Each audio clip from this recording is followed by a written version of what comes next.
Bonjour, Habaris Aleo. My name is Daniel Adeni, a professional officer at ICLEI Africa. My name is Sinetemba Mtetwa, an intern at ICLEI Africa. My name is Paul Curry, Manager of the Urban Systems Unit at ICLEI Africa. On behalf of ICLEI Africa, the African Centre for Cities, Our Future Cities, and partners, I'm excited to welcome all of you to the Rise Africa 2021 Action Festival. Rise Africa has been growing as a platform of thinkers, doers, and enablers, committed to inspiring action for sustainable cities. Rise Africa is about building active networks across academia, government, private sector, civil society, and the arts. Our entry point is not based on articulating problems followed by proposing solutions, but rather on celebrating our cities as places of innovation and culture, while asking, what more can we do to make them sustainable, inclusive, and vibrant? This festival is hosting 46 sessions from across 16 countries in Africa and the world. Every session aims to share new ideas, showcase ongoing actions, and launch new initiatives by bringing participants together to chart a new route forward. We hope that the festival program will inspire you to commit to one or more specific actions that you or your organization will take on. As this session closes, you will be redirected to a survey in which you can articulate these actions. We will follow up on these committed actions throughout the year and offer resources, connections, and support. In this way, we are testing the idea that events can galvanize actions, and we hope that you will join us in this effort. Beyond the session, there are many ways to take part in the festival. Register for further sessions. Vote for your favorites in the photo competition. Watch a variety of inspiring video provocations. Test your knowledge of African cities from our daily quiz. And listen and dance to the Rise Africa 2021 playlist. We hope that you will make all the attempts to reach out to new people and build long-lasting connections. Before we begin, it is important to note that this session is being recorded, and that by participating, you are consenting to be recorded. All the recordings will be available on the program page after the festival. And may I say that creative expression is vital for creating new futures for our cities. So we invite you to enter this session in the spirit of creativity and dreaming. Thank you very much. 1. When people ask me where I'm from, I tell them, I am from red dirt and green hills, endless mango trees whose small sun of a fruit is always within arm's reach, smells so sweet your stomach speaks in small roars of impatience as you sip your cup of chai waiting for meals to finish cooking. I am from the sounds of my people, languages so rhythmic you think we spoke in song, the melodies of matatu conductors waving on crowded city streets, and the crow of roosters calling the sun from behind the horizon in the village. 2.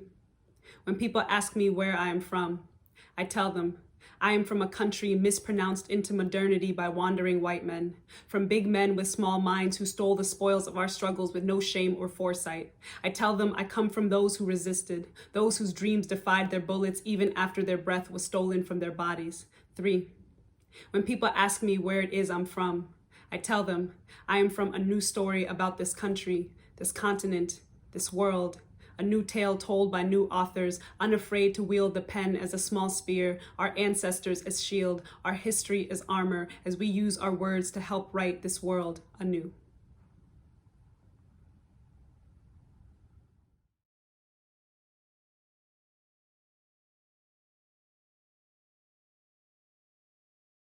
Good afternoon and welcome to today's session on linking science and policy in the pursuit of urban development.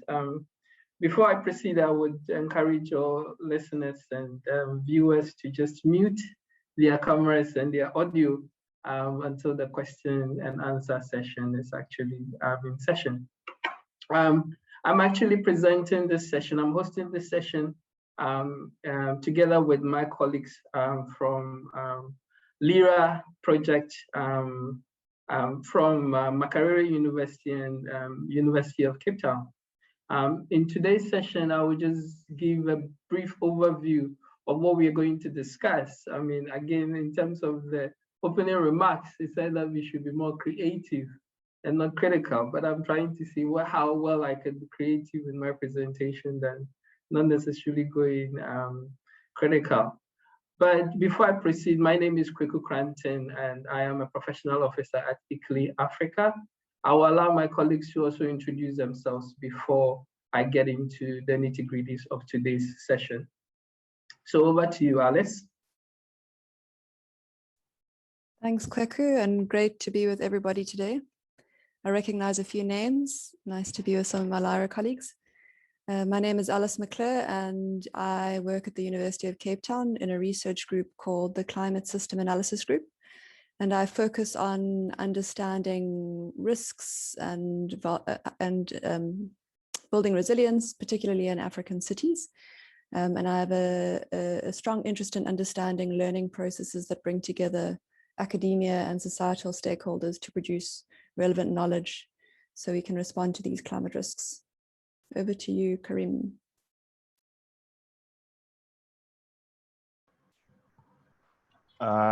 Thank you, colleagues. My name is Karim Buyana, and I work with Makerere University in the capacity of a researcher, Department of Geography, Geoinformatics, and Climatic Sciences. I was also recently given the opportunity to be an adjunct academic staff of the University of Florida in the USA, and my research interests are in how cities are shaped and how they shape human interaction as a sociologist within the context of advancing gender equality, energy transitions, adaptation to climate change, and also working with policymakers and local communities to seed those scale-up pathways to sustainable urban development. Thank you so much. Back to you, Kweku. Thank you very much, Karim and Alice, for the amazing overview of the kind of research you've been involved in, both in LIRA and in other aspects of your professional life. So I'll start with just a little brief of what linking science and policy and society basically means from a much more broader and global perspective. In the International Network for Governance, for example, an advisory committee gave birth to this LIRA concept with a merger of the International Council for Science, now currently called the International Science Council. They actually launched the Leading Integrated Research Agenda 2030, which fortunately I'm part of, and my colleagues are equally part of.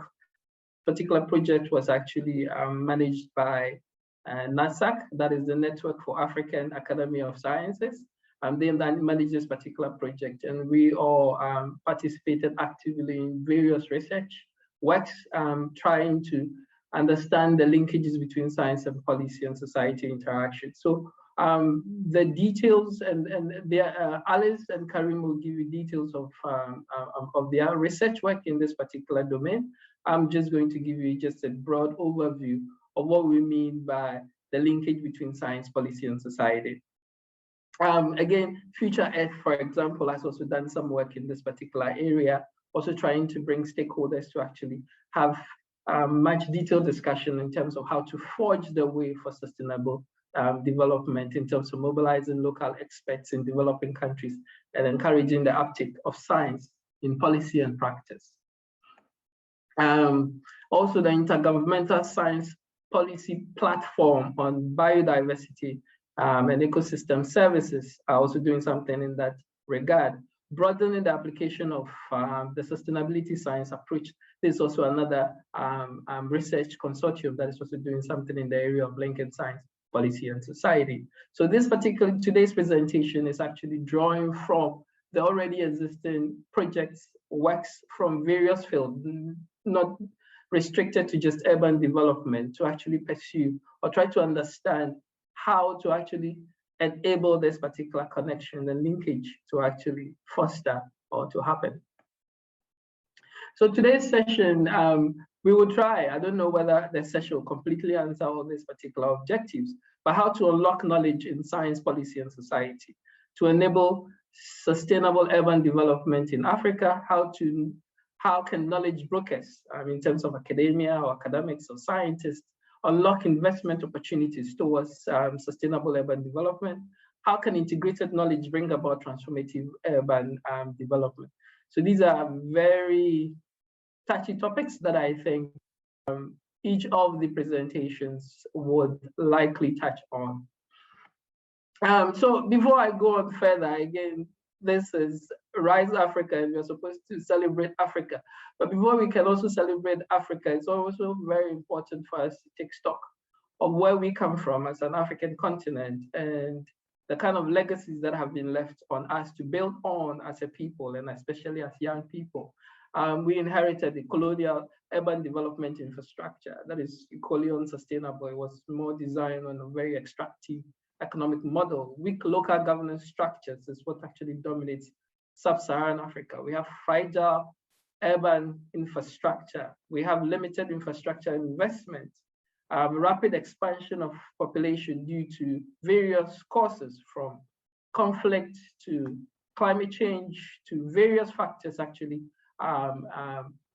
leading or facilitating this particular kind of changes within the urban landscape. High levels of unemployment, recovery from the pandemic. I mean, with I don't need to even, equality gaps is quite rife across the continent. So before we can even talk about the linkage between science, policy, and society, it's also important for us to equally understand the kind of baggage, the challenge that we are dealing with, and how can we navigate our way around some of these particular challenges. So knowledge gaps in science research policy. Often there's always the implicit assumption that science is for society, fundamentally. Again, when you look at the Western model of development based on the Industrial Revolution and all that, science fundamentally moved the economics and the societies of the West. But technically, looking at the literature, is it possible we can also forge that same pathway? And I don't think it's possible. There's an implicit assumption that science works for society, but does it happen? Does it reflect in the reality of Africa?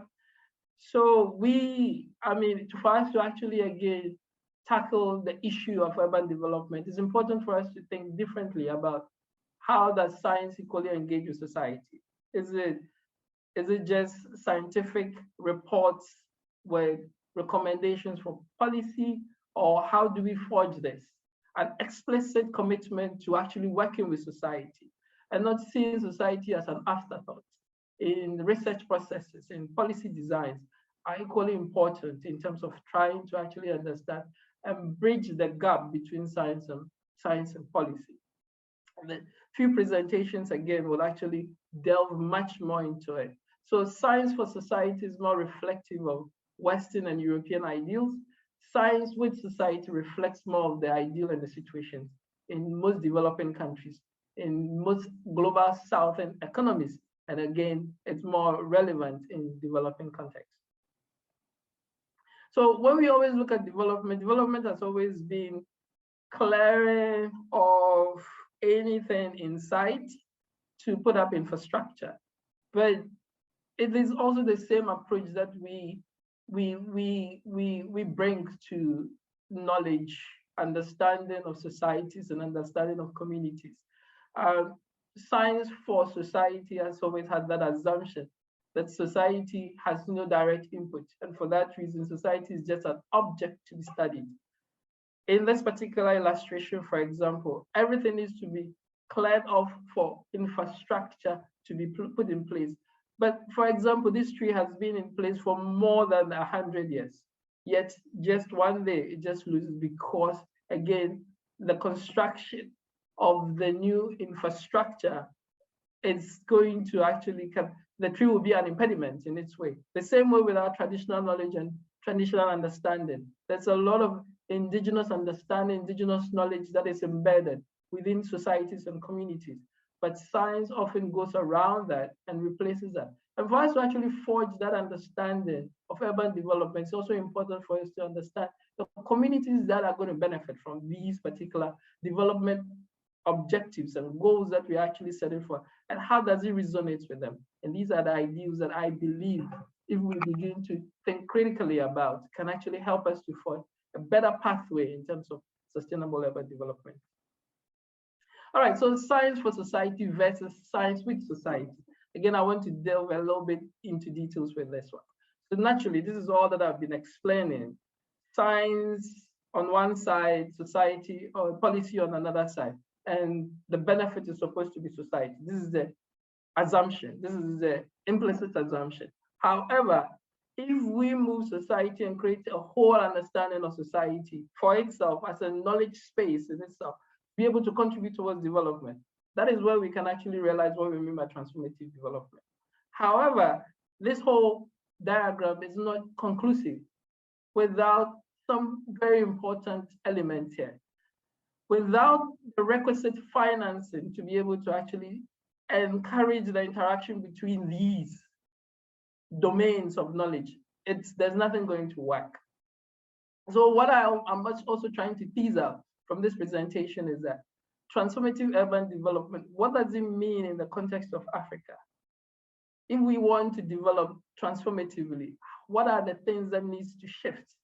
So I'm saying shifting from policy recommendation and knowledge production to wealth creation should be the shift that we should begin to actually forge for. Not necessarily policy recommendation for who to actually implement the policies.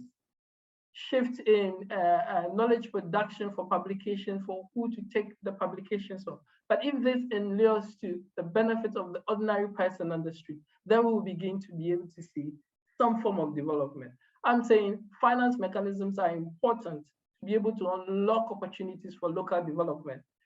Feasible local financial mechanisms for long-term investment, especially in climate change adaptations and mitigation strategies, are critical if we want to actually forge this new pathway for ourselves. Local mobilization of funding is critical. I mean, most of the documents that have actually come out after the Paris Agreement, the new urban agenda, everyone talks about local financial mobilization. Then again, if our funding in our infrastructure investment is premised on donor funding and external fund, how do we forge development models that we can have a say in it? Impact investment for local enterprises or local social entrepreneurs to actually build new forms of opportunities around this the idea of sustainability. That is the only way we can actually think differently of how to build businesses that are not negative, that do not have negative impacts on the environment. So social enterprises can serve as an alternative to the kind of exploitative industries that we already have that do not leave significant impacts or contribute towards improving the environmental conditions of production processes. Social bonds, for example, how can communities also invest into infrastructure development and create opportunities for themselves in terms of generating and increasing their income options? Investment into bankable and suitable urban projects. I mean, projects should not just be projects for just erecting infrastructure, but how does this infrastructure support local economy and create opportunities for the ordinary person? Development should begin to be more people-centered development, not just development for infrastructure, but it should focus on people. Is this infrastructure for people? The implicit assumption that development is for the people doesn't apply in most African countries, and especially in urban spaces. Closed-loop economic system, where economic models can be developed in such a way that the local economy can survive without it being exposed to external shocks. Skills development, critical. Education, important. Context-specific development are critical in terms of we actually being able to identify the pathway that best serves the context of Africa. So one idea can shape the future, and that is how I end my presentation. And I'll hand it over to Alice to take it over from here. Thank you very much. Thanks so much, Kweku. Can I access the screen sharing option? So thank you very much to everybody for attending again. And I'm really pleased to be here with my Lyra colleagues, as I've mentioned. We've worked together for a couple of different years. This is a really nice opportunity to come together again and see one another and share our experiences. Kweku has done a really great job of providing an introduction to the session, and I'm glad to see some strong linkages with the work that I'm going to be talking about. And then also I'm sure that Karim, my other colleague, is going to be talking about later. Just to check, can you see my slides well? It's fine. It works perfect. Great. So as Kweku has introduced the session, talking about linking science, policy, and society. So the experiences that I'm going to share are grounded in the LIRA 2030 program that Kweku has already mentioned, and specifically a project that I was involved in called Transforming Southern African Cities in a Changing Climate. So we're all talking about science, society interlinkages, but we're all coming from quite different angles. And so, as I mentioned, I'm interested in climate change, climate risks, understanding these, responding to these. And so I'm going to take the climate change angle in talking about this particular topic. But before I move on, I want to just mention my colleagues who are not here today, who are all very important in the work, Chipu Mubaya and Rudu Mamombe, who are both from Chinhoyi University of Technology in Zimbabwe, and then Lulu van Rooyen and Patrick Martel, who are from the University of KwaZulu-Natal. So in the project that I was integrally involved in, the major question that we were trying to, or the major objective that we were trying to achieve, was to better understand pathways to transformative adaptation in Southern African cities as a response to climate change that supports the implementation of the SDGs. So if we think about these in questions, this broader objectives and some questions that we tried to respond to, we wanted to know, what does transformative adaptation look like in Southern African cities? Kweku's already mentioned this idea of localizing concepts in Africa, and in our case, we looked at Southern Africa. And there's a lot of literature on transformative adaptation, and we wanted to know what this looks like in Southern African cities. What are the potentially transformative interventions? And we looked in Durban and Harare at case studies in Durban and Harare. So we wanted to say, are there case studies or projects that are potentially transformative? And what are the pathways of these interventions? So what have been the influences and the barriers or the opportunities that contributed to these being particularly transformative? And then how might these interventions be more transformative, and lifting lessons from these case studies to inform interventions beyond these case studies, but then also in other cities across Southern Africa and hopefully Africa. Before I move on with discussing some of the methods and approaches that we use to link science and society, I want to quickly touch on the topic of transformative adaptation. So transformative adaptation is a big concept. It's quite a complex concept, but it basically means, I mean, I say basically, but giving a more basic description of it, it means trying to address the underlying causes of risk to tackle causes of vulnerability. So instead of trying to mitigate the hazards, trying to improve the resilience of communities, of ecosystems, so that they have increased adaptive capacity to the risk, in this case, the climate risk. And an example of that would be trying to deal with inequality so that people have more access to finances and therefore increase adaptive capacity. So it's really trying to tackle the systemic issues that make people vulnerable. And important in this particular objective is questioning assumptions about power, interests, and identities, including our own. And so this image on the right is representative of this idea of transformative adaptation, because in a lot of the ideas of transformative adaptation, it signifies a stark shift from the normal development trajectory, something that goes off course from the normal development trajectory and is quite different from development as we know it. So in order to bring the different knowledge types together, Kweku's mentioned that linking science and society was a crucial aspect of the LIRA projects, and we wanted to know from stakeholders living and working in these cities what they think transformative adaptation means in the local context. So in order to bring the different types of knowledge together, we implemented a series of transdisciplinary learning labs.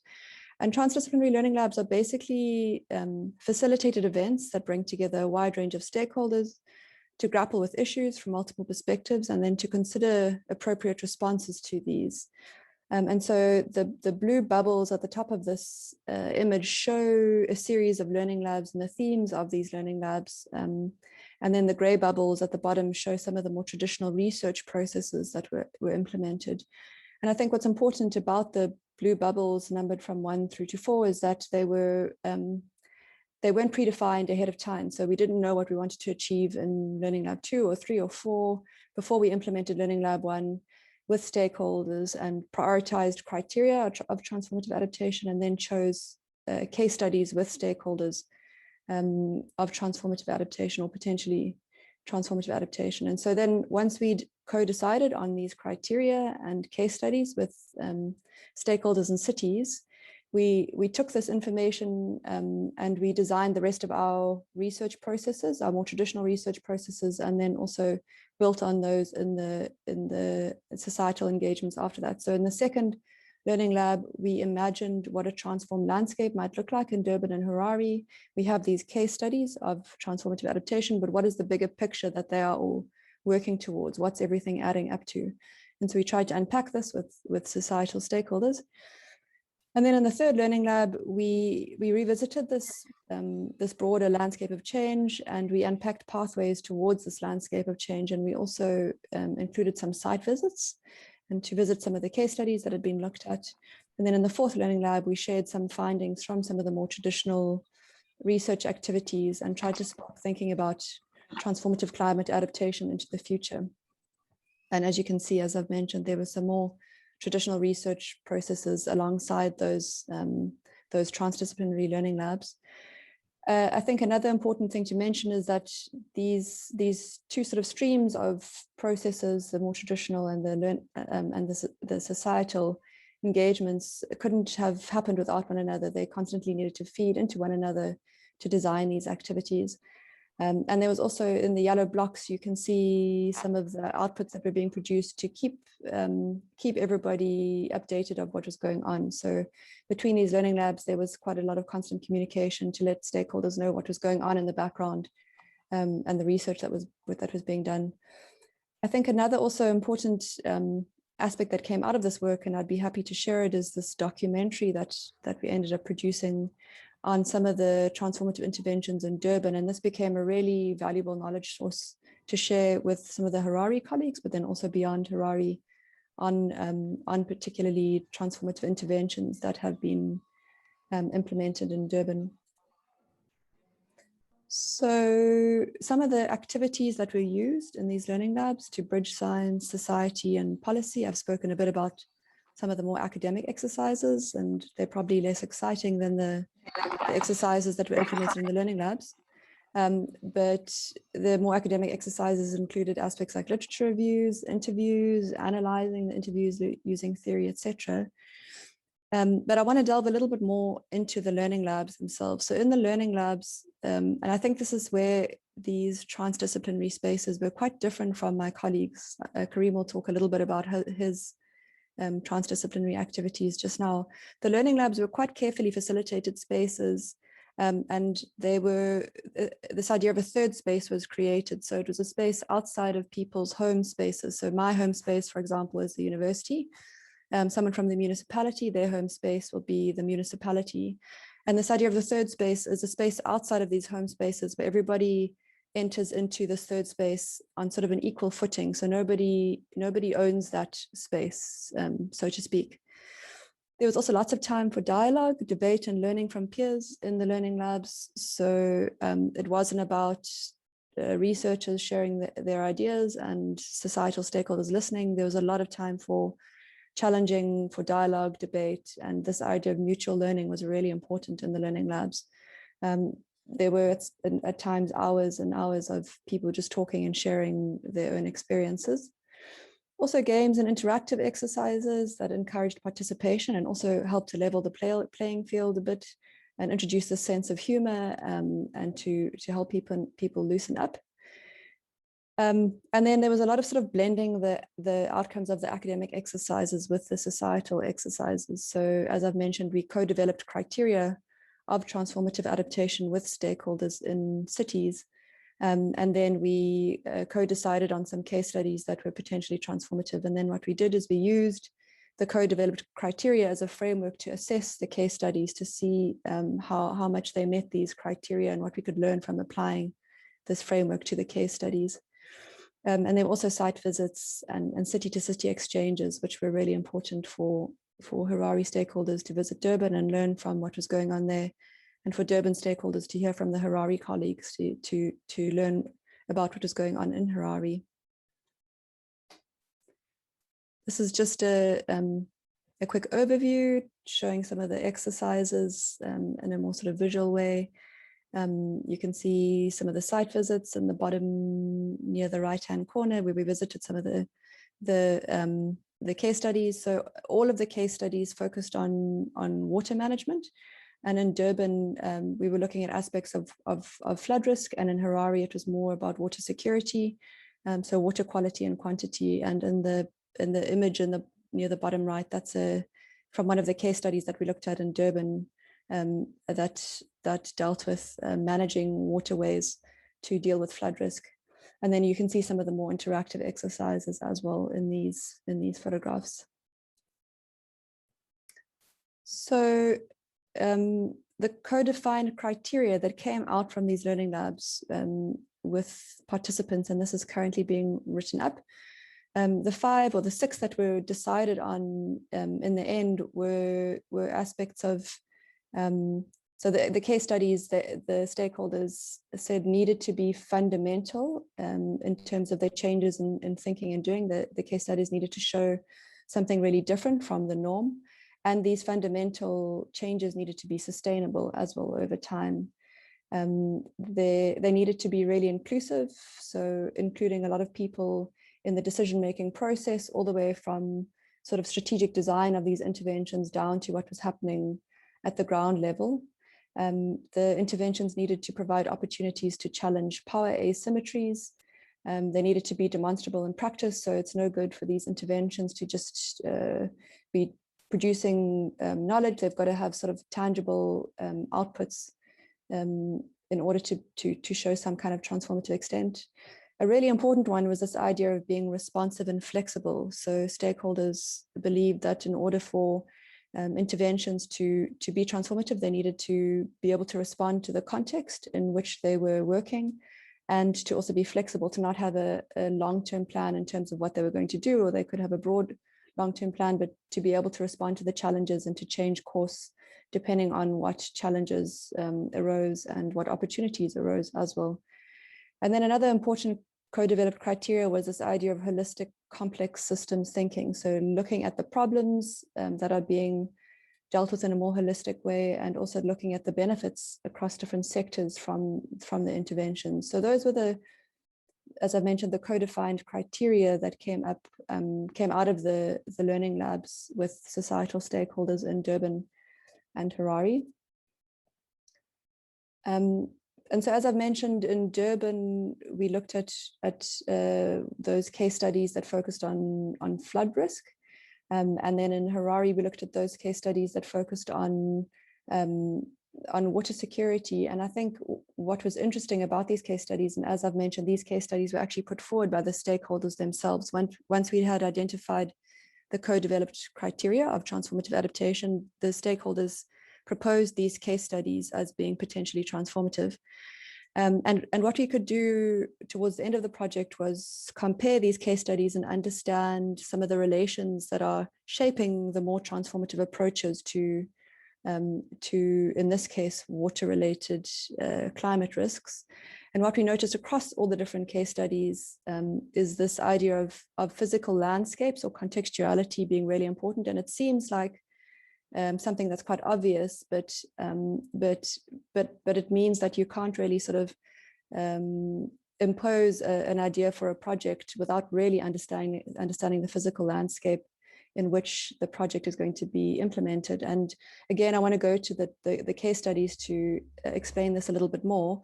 So if you look on the right-hand side of the slide, you can see the top right-hand picture shows Harare in relation to its water source, and the water source is downstream of the watershed from Harare.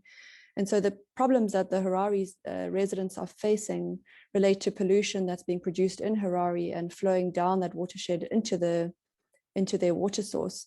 And what's making it even worse is that the wetlands that surround Harare are being degraded, and these wetlands obviously have the potential to filter the water, to clean the water. And so that's the particular risk that they are dealing with, this risk of water security, water quality, and water quantity. And that is shaping the responses that are potentially transformative in that landscape. Whereas if you look at the bottom right-hand corner, and I apologize, it's not extremely clear, but I wanted to just highlight that Durban sits at the bottom of the catchment. And so there's 6 major rivers running through Durban and a lot of smaller tributaries. And so the risks that Durban is facing in terms of climate-related risks relate to flooding. There's a huge potential for flooding. But already there's a lot of flooding that takes place, and in time with changes in the climate, these floods are expected to get worse, but also some of the other drivers of flooding, such as landscape changes all through the watershed. So this particular contextual and physical landscape is also contributing to the types of transformative responses that are being designed or conceptualized in Durban. And then to talk to my second point, and Kweku has already spoken to this, what we noticed across the different case studies is the shifting relations between built infrastructure, communities, and ecosystems in cities. So initially, to deal with risks, there was a big focus on infrastructure some time back. And over time, and what's evident in these case studies is that communities and ecosystems have been brought much more closely into the way these interventions are being designed and implemented. Also, this importance of local actors, again, it seems obvious, but these can be different local actors, and they really drive these transformative interventions. So in the case of Durban, it was the municipality that was driving and supporting quite a lot of the transformative interventions, whereas in the case of Harare, which has a slightly weaker municipality, it was actors outside of the state who were helping to drive these transformative interventions. And also this idea of allowing or a supportive environment to imagine these transformative interventions. So in the case of Durban, the concept of climate change has been mainstreamed for a really long time. And there's a good horizontal and vertical integration between different levels of governance. And so when the Durban stakeholders, some of the departments proposed this idea of transformative adaptation or transformative programs, they were really well accepted within the department. They didn't have to argue the way through, because the narrative of climate change has already been mainstreamed, and people don't question the need to respond to the risks associated with climate change. So this is just, you don't have to take note of the text or the figures. It's also just to sort of show how we tried to tailor the knowledge that was produced in this project to the needs of the stakeholders. And so we prioritized a couple of themes towards the end of the project, and we proposed these themes to the societal stakeholders and said, which are the most relevant themes that you'd like us to package at the end of this project? And they voted on the themes that were most relevant to them, and also asked them what their most effective format is for using these knowledge outputs. And they voted again on the most effective format that they would like the LIRA project to package the themes within. So I'm not going to go through this in a lot of detail because I think I'm running out of time. Yeah, I'm going to move on to the next slide into the important lessons from the work. So what I've realized, well, what we've been reflecting on quite a lot over the last couple of months, and this is also in collaboration with my colleagues Karim and Kweku through another paper that we're writing together, is that, you know, these are social processes that we are designing and implementing, and they target a sort of particular group of stakeholders. And in our case, we wanted to contribute to policy knowledge and to help decision makers improve improve decisions related to climate risks. And so that the processes and the methods that we implemented were in English, and they were quite technical. And because of that, there were a lot of important voices who were missing from these social processes. For example, the people from the local communities, even though we gathered their insights through the interviews, only those who could speak English well had access to the social processes that were designed. And so this is a critical reflection of ourselves, something that we'd like to change next time. Also, this idea of these social processes being extremely emergent. As I've said, each step was based on the outcomes of the lab before, and also the needs that were emerging from the societal stakeholders. This idea of tensions and anxieties emerging, I think this is really important. I think if tensions and anxieties are not emerging, then you're not really engaging in a social process or a transdisciplinary process, but the handling of these tensions and anxieties are really important for them to be productive and for us to move to a different sort of state, learning lessons from these tensions and anxieties. And then also this last point, when you're in these social processes, everybody's knowledge is relevant. And so it's sometimes quite difficult to manage everybody's knowledge, and it can be overwhelming to think about how to take forward all the different types of knowledge into the last sort of outputs or decisions that are taken. And I think that is it from me. I don't want to take up any more time from my colleagues. So thanks, Kweku. Over to Karim. Thank you, Alice, for the very insightful presentation. And again, I like that part where it's more of, if there's no anxiety and tension, means that new knowledge is not being created. Then your social engagement and your processes are equally not intense enough to be able to shift mindsets and create new form of knowledge. Because again, when there's conflict, it can be managed to be able to actually lead to the co-creation of new forms of knowledge. So thank you very much, Alice. And I think Karim Buyana, Dr. Karim Buyana from Makerere University is actually getting ready to introduce his presentation. Over to you, Mr. Dr. Karim, please. Thank you very much, Kweku and colleagues listening in. The focus of my presentation is on how to localize interactions between the norms that underlie the Sustainable Development Goals and how that links to urban transition in cities, with a specific focus on Kampala and Nairobi. And I'll briefly mention the partners in the project. In Kampala, myself, I'm working with Makerere University, Kampala Capital City Authority, National Planning Authority, and the Ministry of Lands and Urban Development, and my colleague, Jake Waluwa, who works with Kisii University in Kenya. At that time, she was working with the University of Nairobi, and she was working with the Nairobi City Authority, Habitat International, and other relevant stakeholders. So the world was really, at the time when we conceived the project, everybody was fascinated with the 17 goals, the 129 targets, and the 232 indicators, and those were the numerical aspects. But the normative grounding of the SDGs really is something that not so many people are engaging with, especially in the context of Africa. Norms to do with inclusivity, norms to do with leaving no one behind, norms to do with what exactly localization means. Is it localization by design or through design? Is it localization through implementation, and implementation in which sector and by whom and with what end?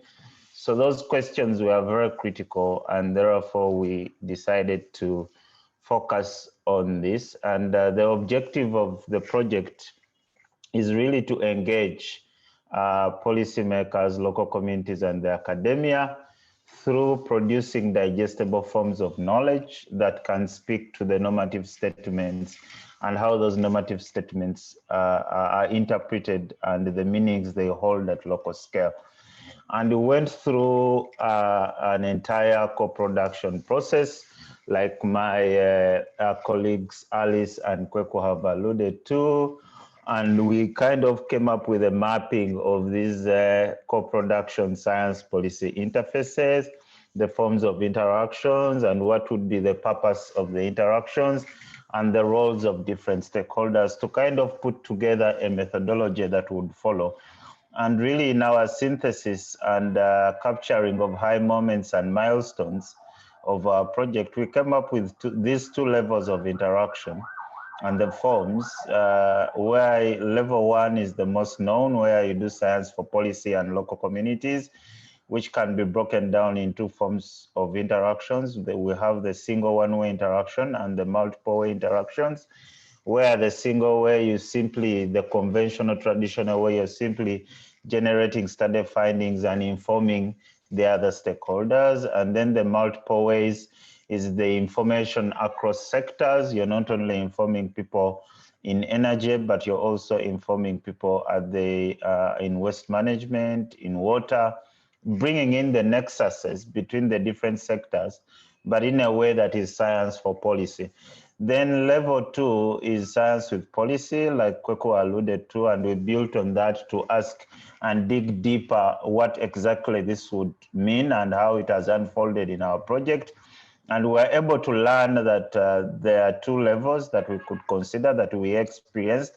There's the level of collaborative research, where you co-frame the research agenda and design the methods with scientists from different backgrounds, and bringing in the city residents to, use their experiences and their local level innovations to step back from the scientific understanding of questions to bring in the societal perspective, so that those questions can be reframed and the methodologies can speak to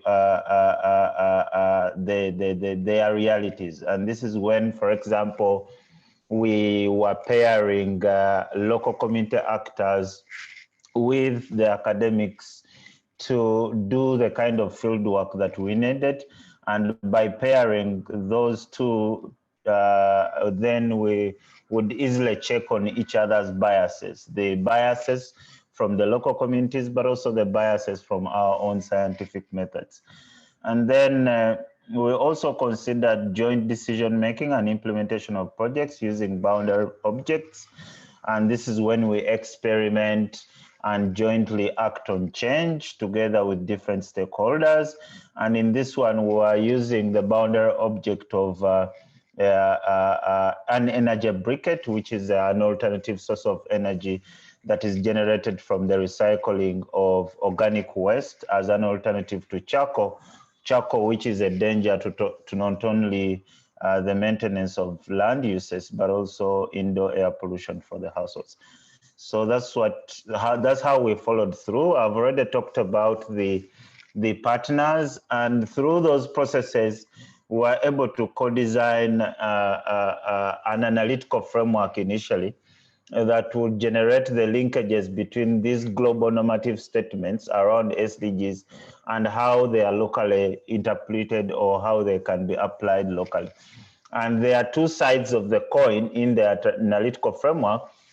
We found that some of the norms were mainstream in nature and others were counter-mainstream in nature. So the mainstream are those that closely connect with the global ones in terms of people, planet, prosperity, peace, and partnerships, which resonate with the idea of universal urbanism. But from the literature we have on Africa, universality in urbanization does not hold true for all contexts. So this is when now we also have the counter-mainstream interpretations, which represent the contradictory relationships between our local understanding and interpretations of those norms, and also the global representation. For those of you who have taken keen on the SDG symbols, if you look at the symbol for SDG 11, which is on cities, the symbol is really focused on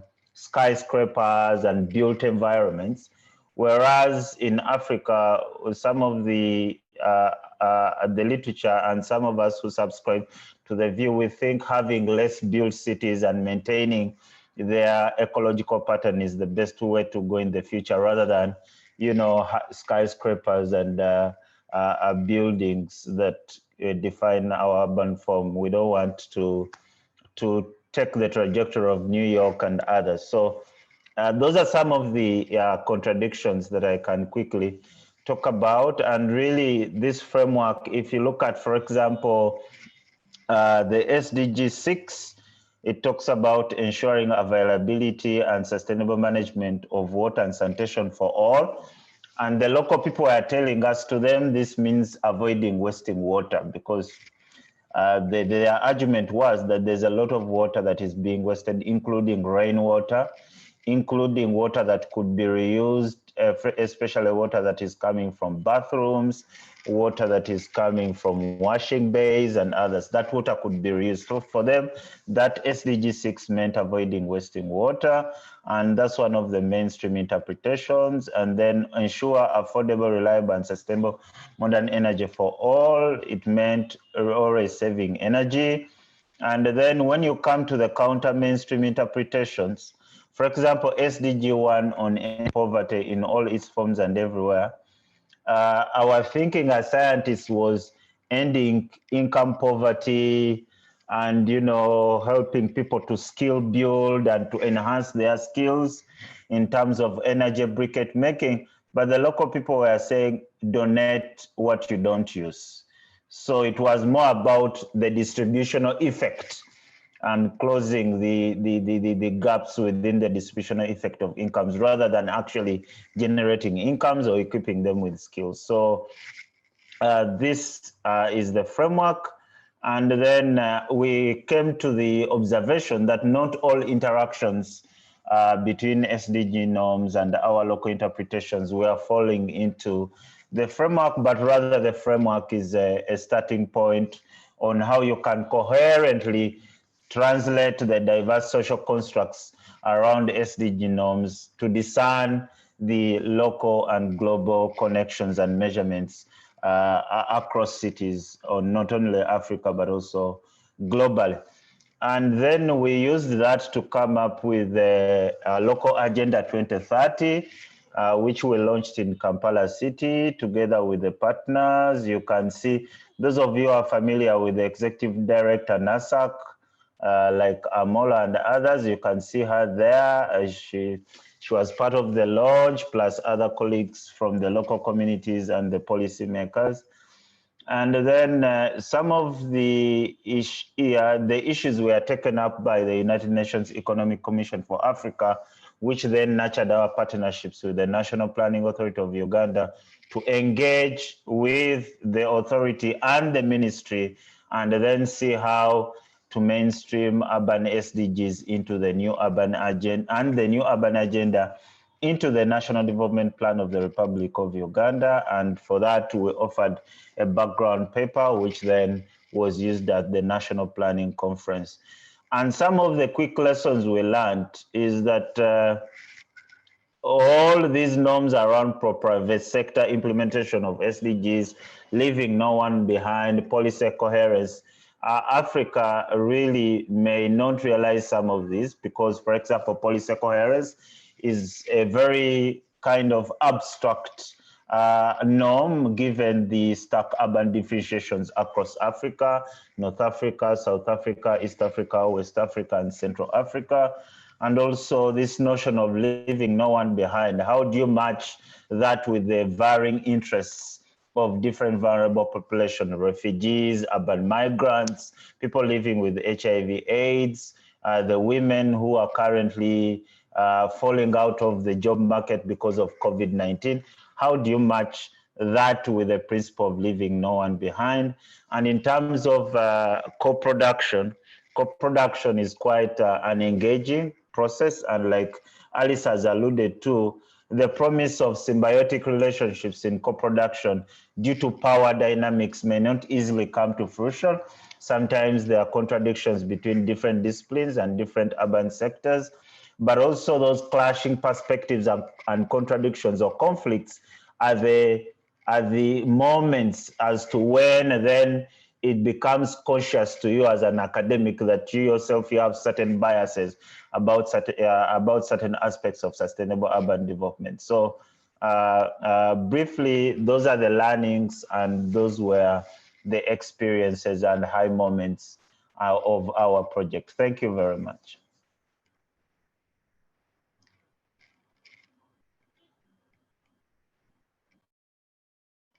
Back to you, Kweku. I'm trying to connect. I mean, I was so much engrossed in your presentation that I forgot where the mouse is and all that. Yeah, that was quite an insightful presentation. It's really caught my attention. I mean, one of very interesting observation of the universality of urban development in Africa. It's kind of a cliche. Again, closing, what I also liked about the local concept of the SDG, where the SDG is actually being taken from a global perspective and embedded within the context of Africa and made it contextualized, and not just contextualized in the academic sense, but contextualized in the local thought processes. And that is quite fascinating, actually. And I'm glad that it's actually been received a lot of uptake from the Ugandan government to the United Nations Agency on Africa, UNECA, and all that. And so it sounds like you're actually on track in terms of what the LIRA project was intended to let us be, that is integrated researchers that actually don't just publish, but again, leave a footprint of our research in the communities that we actually serve. So I'm really very excited about your work so far. And I think that we've gotten to the Q&A session. Anyone who has any particular question in regards to all the presentations that have been given so far, you can actually post your comment, or you can, I think the interaction bar or icon is active. So you can just give me the signal and I will allow you to ask your question by first turning on your video and your audio, and you can actually ask your question. But before I go ahead, I mean, Alice, I mean, I think I have a question for you before. I mean, how you were talking about cross learning between your project in South Africa and Zimbabwe, but the Zimbabwean story was more driven forward by community-based organizations, and but how did that transform or help the municipalities in Zimbabwe to actually position themselves in terms of adapting some of the learnings and incorporating them into their policy? If you can touch a bit on that. Thanks, Kweku. So yeah, I think what I was highlighting in that particular point was when we talk about the importance of local actors in driving forward these transformative processes, there can be very different types of local actors. As I mentioned, in Durban, it was more the municipality that was driving forward these interventions, whereas in Harare, it was the local NGOs who had conceptualized and we're practicing these more transformative interventions. And I'm just going to talk very quickly about why. So the different case studies met the criteria, these co-developed criteria, to different extents. And the case study that was put forward in Harare, the main case study was the Harare Wetlands Trust project, which fulfilled most strongly the criteria of challenging power asymmetries, because basically through the project, the communities are using processes of litigation to be able to hold the government accountable for decisions related to wetland destruction and development in wetlands. And so the history of the NGOs and other civil society organizations, the relationships between those groups and the local government or the municipality in Harare have been quite tense around this issue. And so the learning labs were effective in bringing everybody into a space, as I mentioned, into this third space, taking them out their home spaces to be able to have dialogue about this issue of transformative adaptation. And in the context of Harare, it was around understanding water risks and the role that ecosystems play in that and the role that communities play in that. And so it was the first opportunity, or one of the first opportunities, that people really listened to one another according to feedback from the stakeholders. And so there were a lot of lessons that were transferred or that were heard between or from the NGO with the local municipality. And so there was a lot of learning that happened there. And what was interesting is that the case study in Durban, one of the case studies in Durban has for a long time, it's a municipality that's implemented an intervention that employs local community members. So they've prioritized local communities that are the poorest local communities and near really degraded river stretches. And so they employ the local communities to basically look after those river stretches. So they're contributing to improving the health of the river stretches, but also they're providing employment. And now through this new program that they're looking at upscaling that to all the rivers across Durban and to start thinking about businesses that can stem from the waste that they're removing from the rivers. So not only the solid waste, but also the vegetation that they're removing from the rivers. So that's quite a novel and innovative idea that's coming out of Durban. And so the reason that I'm talking about this is because the municipality in Durban has obviously been, they haven't been working very closely with communities, but they've been integrating communities into these responses to flood risk. And so the Harare stakeholders, the Harare municipality visited Durban. They spoke to the municipality about these interventions that they're implementing. And as I've mentioned, there's always been tension between sort of between the NGOs and the local municipality in terms of wetland management in Harare. And now they're starting to think, based on their experiences of learning from Durban, they're starting to think about actually budgeting this into their municipal budget, how they can involve communities in Harare in co-managing the wetland areas. And so and working much more closely with communities and NGOs to help them sort of identify how they would do this into the future. And so the learning from the NGOs and civil society organizations, as well as the learnings from Durban, have helped them to sort of conceptualize how they sort of institutionalize this, and they start budgeting for similar processes in Harare. So I hope that helped to answer your question at least a little bit, Kweku. Yes, you have answered my question. That's quite an interesting insight. So more or less, the NGOs were the ones that were actually blocking the relationship between the municipality and the communities, because again, they were taking the municipality on with regards to litigations and all that. So it became much more of a challenge. Quite interesting, actually, in terms of how that has shifted entirely based on the partnership and engagement without necessarily taking the legal route, which often has been the case here in South Africa. Thank you very much. Thank you so much.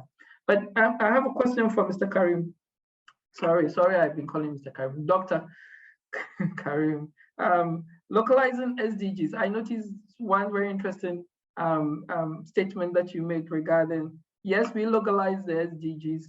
Communities added their dimensions to what the SDGs basically mean within their own context. But you didn't take it to the city of Kampala straight away. You didn't take it to national government straight away, but you took it to UNECA, and UNECA actually facilitated it. How did you manage the power dynamics in those particular relationships throughout your research? Because I realized that there were quite a lot of different stakeholders that you engage with in this particular process.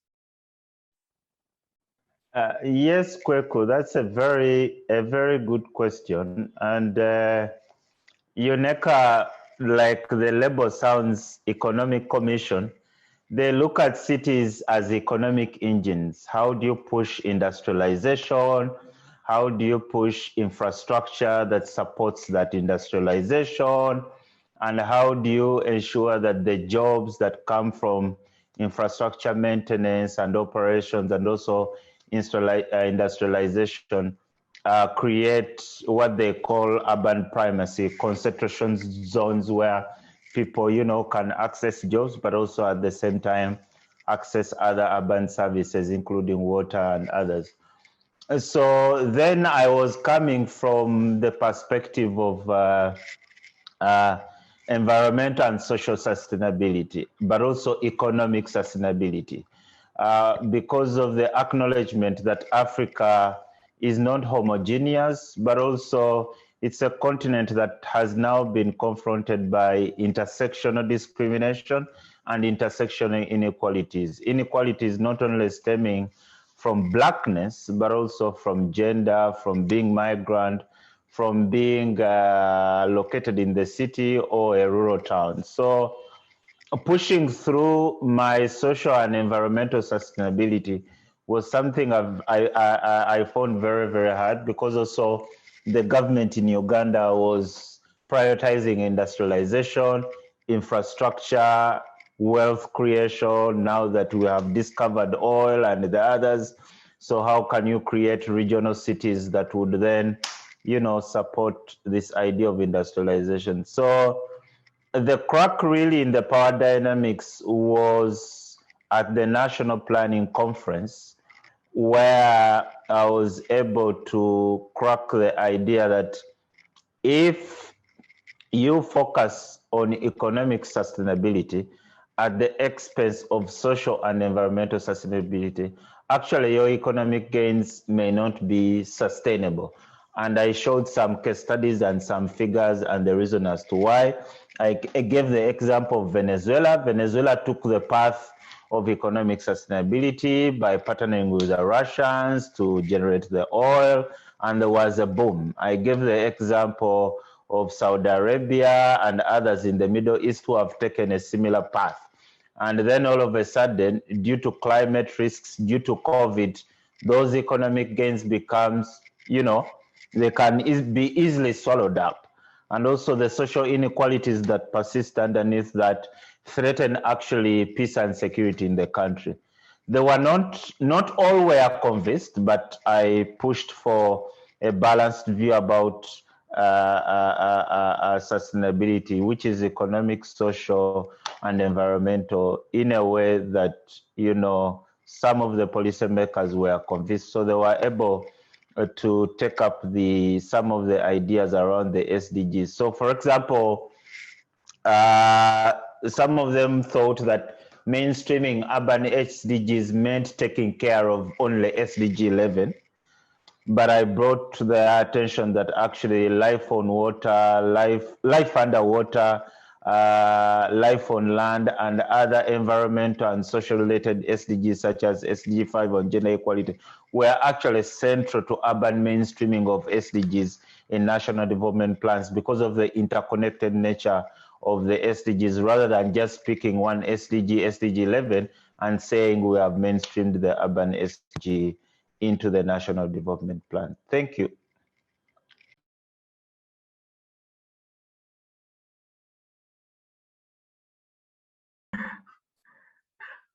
Once again, I was just speaking to myself here.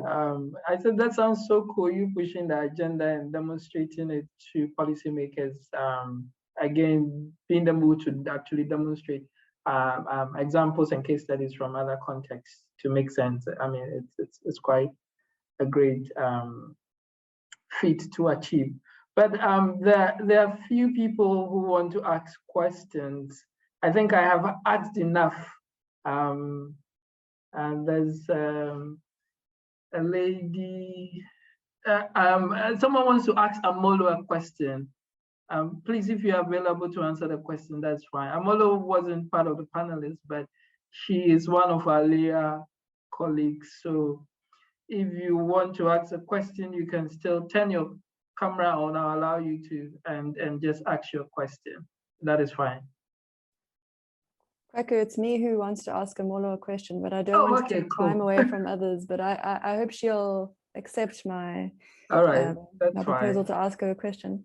So it was thinking about this idea of, are you there, Amolo?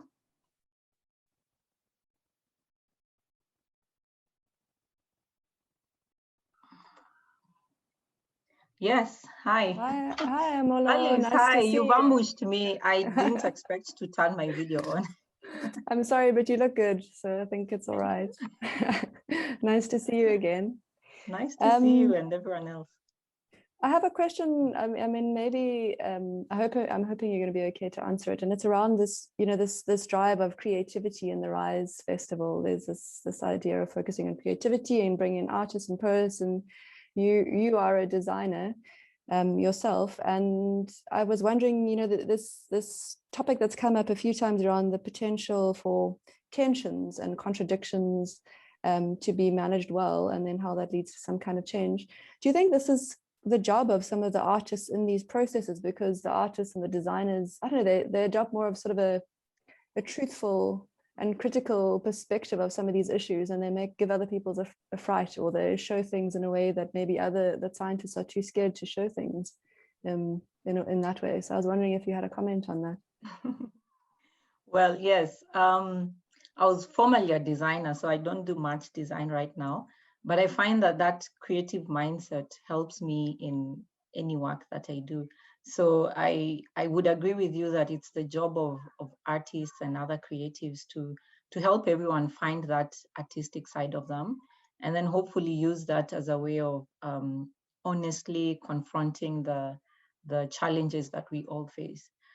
We've tried so many methods to tackle these challenges, and I think creativity could offer us very innovative ways and pathways to bring in new thinking. So I'm very much a supporter of bringing in the creatives and allowing them to take us off course, just to think outside the box, and hopefully also to see other people in the same light, to see that we are all, I think all humans are creative. So if we could all see ourselves that way, then maybe we find common ground and we can start to solve our problems together. Thanks, Amolo. Thank you very much. Thank you. Does that answer your question, Alice? Yes, it does. I think it's from someone who is feels sometimes a little bit bound by not being able to be creative enough in the academic space and being jealous of creatives. And I think it's, I think it's my own fear, though. I think there are opportunities to bring in a lot more creative methods and processes and to challenge things in different, more stark ways. So maybe it's just my own boundaries that I'm not moving beyond. But it does. Thank you very much, Kweku. All right, you're welcome. I think Claudia actually made a comment. I want to see Claudia will be willing to actually add her voice to this. Claudia? Hi, yes. I responded to Alice's question, just noting, I think it's a really interesting question because just as a researcher myself, yeah, I think I actually resonate with that fear a little bit there, Alice. So yeah, thanks for that. That was really insightful.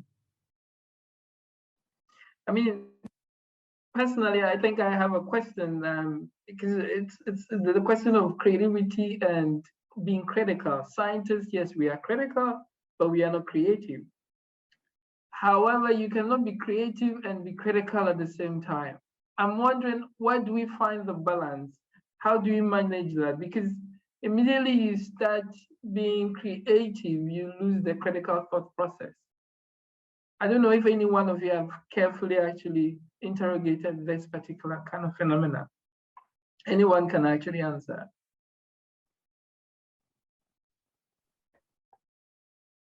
I'm interested to hear a bit more about why you think when you start being creative, then you stop being critical. Kweku. I believe you lose it. It's just a natural process of because when you're critical, you are sticking to particular rules and norms and value and structure. But when you're being creative, you allow a lot of things to go by and you allow the inspiration of the moment to take over. And that is why I feel that immediately you become creative, you lose your criticalness, or if there's a word like that, the critical nature with which you approach stuff, as opposed to just being creative. So again, it's difficult. I mean, when you actually speak to a lot of writers, they actually make that particular statement. Most times when they are trying to be creative, they lose that sense of critical thought, and that is what I want to find out. Whether it's kind of a general experience, or is just maybe my own personal struggle.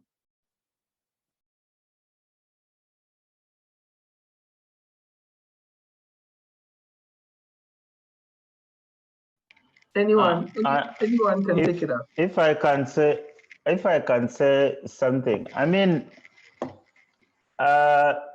scientists in this day and age, basically we have two foundations. You can be the critical scientist or the emancipatory scientist. And the critical scientist is that, in my view, who looks at how social structures and institutions and policies within those institutions perpetuate all these challenges we are facing in Africa particularly, and the inequalities. And I think traditionally we have been in that to criticize the policies, to criticize the institutions, to criticize and identify the loopholes within urban systems. That is very, very good. But my experience with policymakers and people from other disciplines like scientists, I interacted with Amolo and other designers. They are emancipatory in the sense that beyond helping you understand the challenge, they also want to work with you through the solution finding process. So by being an emancipatory scientist, that solution finding process not only emancipates you in terms of working with others to find the solution, but it emancipates you and puts you into questioning your own role as a scientist. Do I become the scientist that simply criticizes and tells people what's wrong, or do I become the kind of scientist that plays the role of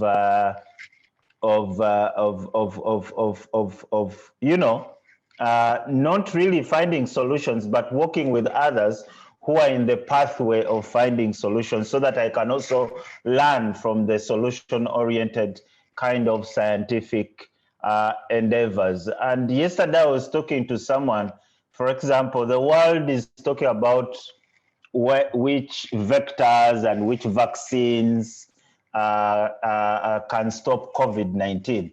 But actually, when the real question is, what are some of the alternatives to capitalism? Because underneath COVID, you can see, so when you get into the solution creativity mode, the questions also change. Probably you're even likely to ask the right questions. So that's what I can briefly say. Thank you. Back to you, Kweku.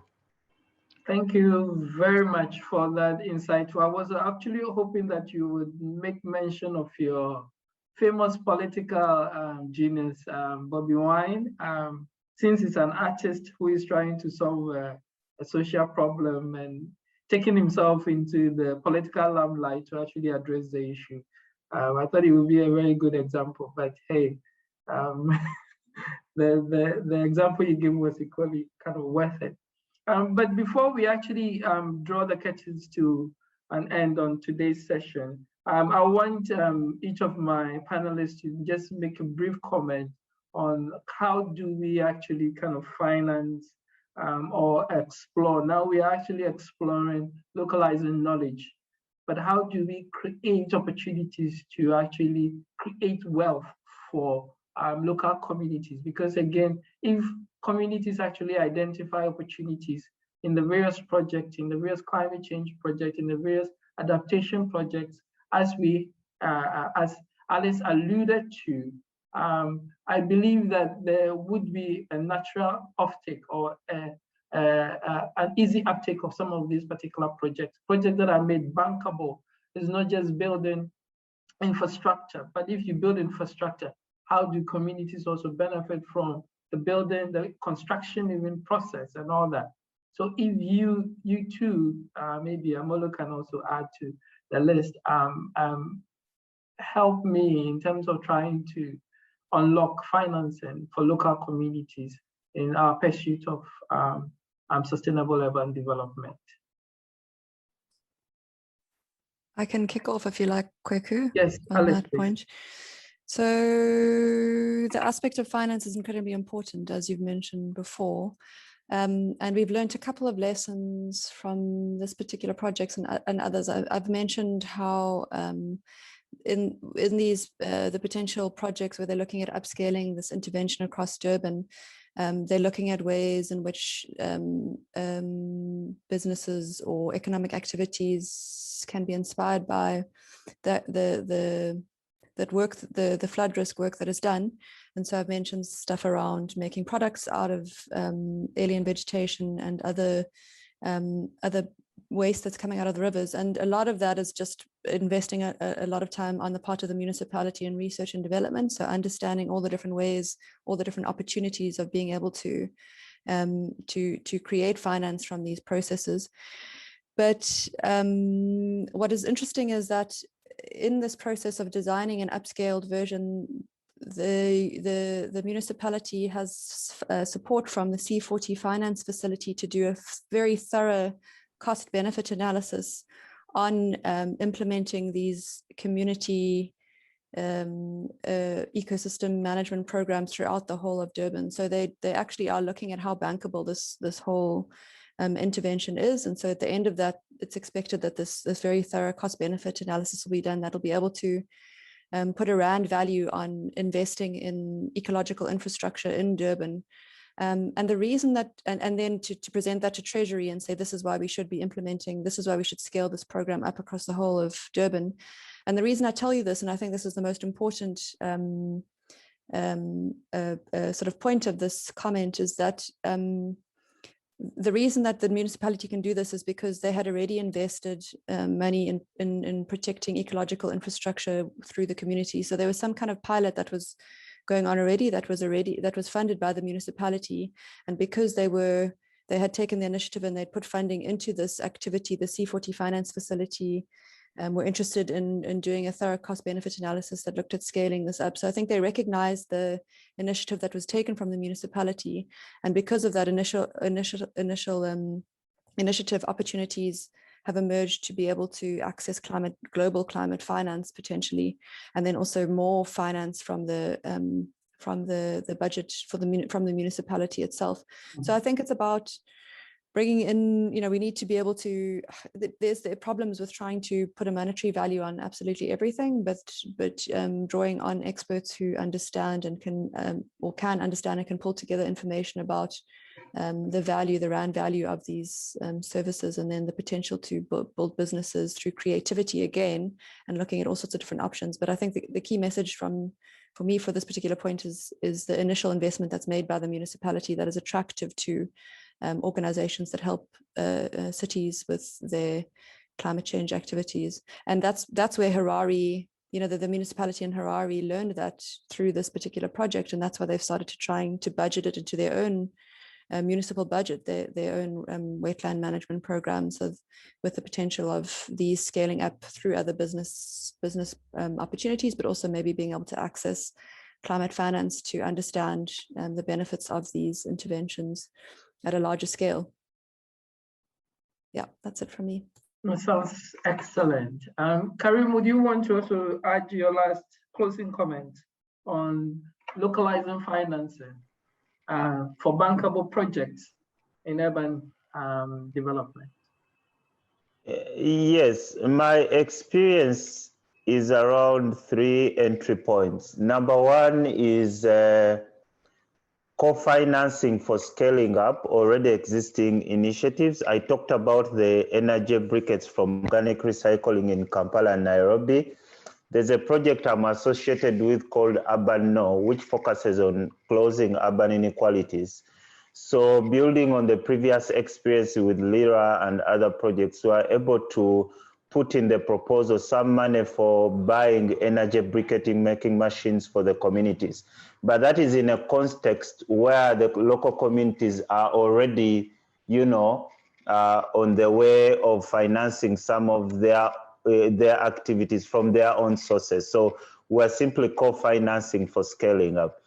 The other experience is plugging local communities into networks of financiers, whether that is at a national level or global level, whereby you, for example, go for a presentation to a municipality, but then you come along with your community core researchers and make that presentation, and also present some of the local solutions that require to be scaled up, and give chance to the community core researcher to also make their presentation. Now, the impressions that that community researcher makes on policymakers, on banks from the private sector, can actually plug them into their network to pick interest into their initiatives. And then, so kind of using your convening power and intermediary power as a scientist to connect local communities and plug them into financing networks. And also, I find science exhibitions very useful for local communities. Science exhibitions where you exhibit science products, but which are based on local community experiences, where you invite local community actors to also exhibit their work, and they get exposed to either fellow academia or policymakers who can pick interest in their work and then support them accordingly, either with knowledge or with money or other incentives that can scale up that work. But also going back to the traditional role of scientists, we need to provide what I call alternative framings so that a global funding architecture is pushed into the direction of where the challenge is. For example, if you talk about the